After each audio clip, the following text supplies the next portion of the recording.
Did you know that Hinokami Chronicles was coming out tomorrow? Me neither, and that's by far one of the biggest problems this game has in my opinion. Even looking at its predecessor, while there's a lot of room for improvement, the game was doing a lot of things right. If you didn't know, the Hinokami Chronicles is made by CC2, the same company behind Asura's Wrath, but more importantly, as it shares a lot of similarities, they also developed the Naruto Ultimate Ninja Storm series. As most of us probably know by now, CC2 blows every single other studio out of the water when it comes to narrative anime experiences in video games. I know tons of people who have only experienced the Naruto story through the Storm games, and I'm not saying that's the best way to experience it, but you can't argue against the type of storytelling they managed to achieve in those games. With great voice acting, beautiful OSTs, explorable worlds, not you, fun boss fights, and amazing looking graphics that surprise even the non-Naruto fans.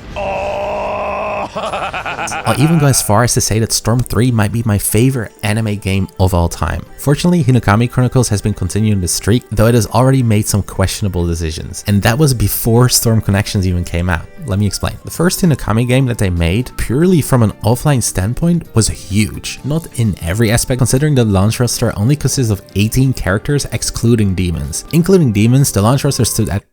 wait, that's still 12. Not a single demon was playable at launch, so more like Slayer. Not to mention that 6 of these 18 characters were basically skins coming with the same movesets as their original counterparts but getting a new ultimate. So the game truly only started with 12 characters at launch. Over time, playable demons were added, which also came with pretty interesting mechanics. Slayers fought in pairs, while demons fought on their own. Instead of being able to get help from their teammate, they came with special abilities instead. Looking at the roster the way it currently is, including demons and DLC, it's looking pretty fire. 31 characters, or let's be real, 25 without counting the skins, is quite a decent size for first installment, especially considering that the launch roster of Storm 1 was also about the same size. So roster size is not something I'm concerned about when it comes to Hinokami Chronicles 2, currently standing at 36 characters, 46 if you feel generous and include the skins and tag demons, which are basically existing demons that are able to be played together, like Yutaro and Daki. So all things considered, that's 11 new characters that we'll be getting in the sequel. Doesn't necessarily sound like much,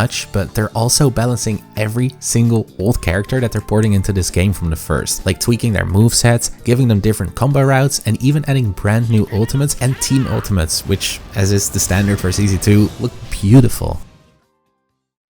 And that's not even to mention the recently announced Infinity Castle DLC, where they'll be giving out Muzan for free. Yes, you heard that right, they're giving out the main villain of the entire series, my boy Michael Jackson, for free with an Infinity Castle DLC and a character pass coming later. So with being sure that the story will be the usual peak that CC2 brings out and a decent roster at launch, what else are we looking at here? For that, I want to take you guys back to CC2's latest Storm game, Storm Connections. You guys, I was so excited to play this game. Starting with Storm 3, I played these games like crazy. Their story modes are what got me into Naruto in the first place, and facing off against the 64th Edo Minato of the day in online ranked is what kept me going. I think I still even might have some old videos from like 10 years ago up on the channel, man. Yo guys, Fucknick's here. So you can imagine my disappointment with the way that game was treated on launch. They made decisions that, like, I don't even know what to say, man. Sure, offline was fine once again, though arguably not worth 60 bucks for the few new characters we got and like a small story mode. There were no custom lobbies on launch, no spectating options on launch, which completely killed the tournament scene at first,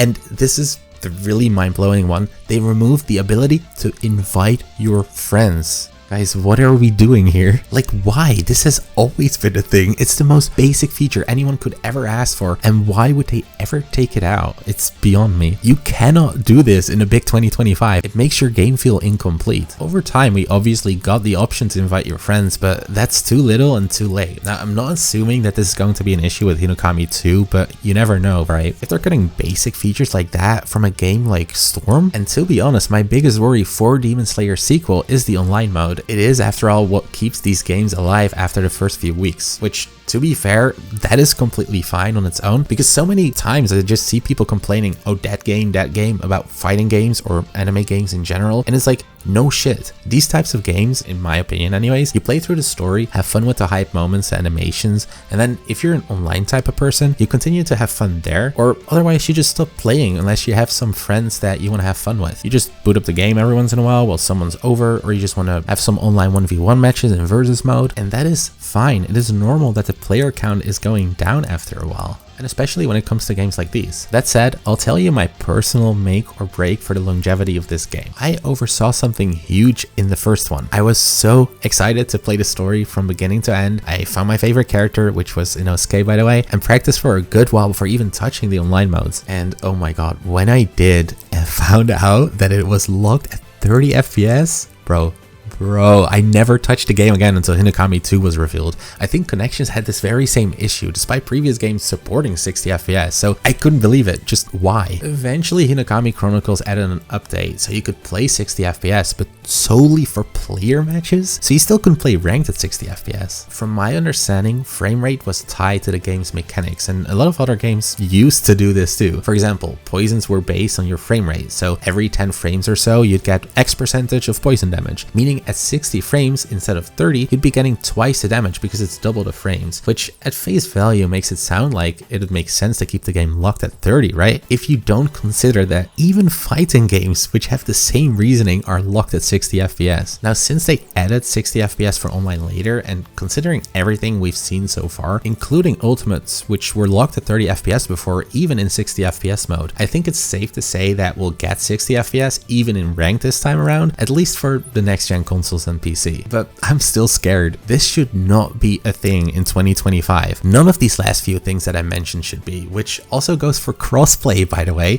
and anime games are both the biggest culprit of this, while they are also the ones that are needing it the most to keep their games from dying out. Big props to Ultra Rumble, by the way, for being one of the first to do it, with not even Sparking Zero touching crossplay. I am really, and I mean really hoping that All's Justice will keep this moving on from Rumble. Another note that I do want to mention is that I've seen some people pray for rollback netcode in this game, and guys, we are not getting that. It's gonna be delay based as any other CC2 game, which I'm honestly alright with. To rephrase it, I guess I didn't expect anything else, and I've been used to Storm's input delay, which used to be terrible back in Storm 4 days. It fortunately isn't as bad nowadays, and I know I'll enjoy myself regardless, especially after hearing Connections massively updated their online connection, meaning we'll finally, hopefully, be able to enjoy online modes without horrible input delay, making it less of a hassle to deal with projectile spammers. Because my god, the first one had loads of that going on in ranked. Look, usually I'm one of the people to say that you should get good, you know, but Hinokami was something else. Fortunately, I've heard the team has really been looking into balancing every single character all over again this time around, so I do expect to see less of that. Last, but also definitely not least, coming back around to what I said at the start of the video, what is going on with the marketing of this game? I was a huge fan of the first game, and when I heard that there was a second one coming, I was stoked. But then I heard nothing for a good while, and to be fair, I wasn't actively following the game. That said, to suddenly hear last week that Hinokami 2 was releasing next week, at the very first I thought that was just me, but then I heard multiple people speak about marketing issues, and it's such a shame. I think this is one of the few arena fighters that has a ton of potential, and not just that, one of the few that actually makes some of it come true, even more so than Storm in certain aspects. This one admittedly is less on the developers and more on the publisher, and from what I heard, also Aniplex. Like, what is the idea behind not letting creators record footage at the recent cons? The game is so close to release that it has to be somewhat resemblant of the final product. I definitely think this game would have gained so much more traction with more marketing being done for it, especially hearing that even fans are missing out on the updates unless they actively go out looking for it. With all that out of the way, I just do want to say that I am incredibly excited for this game.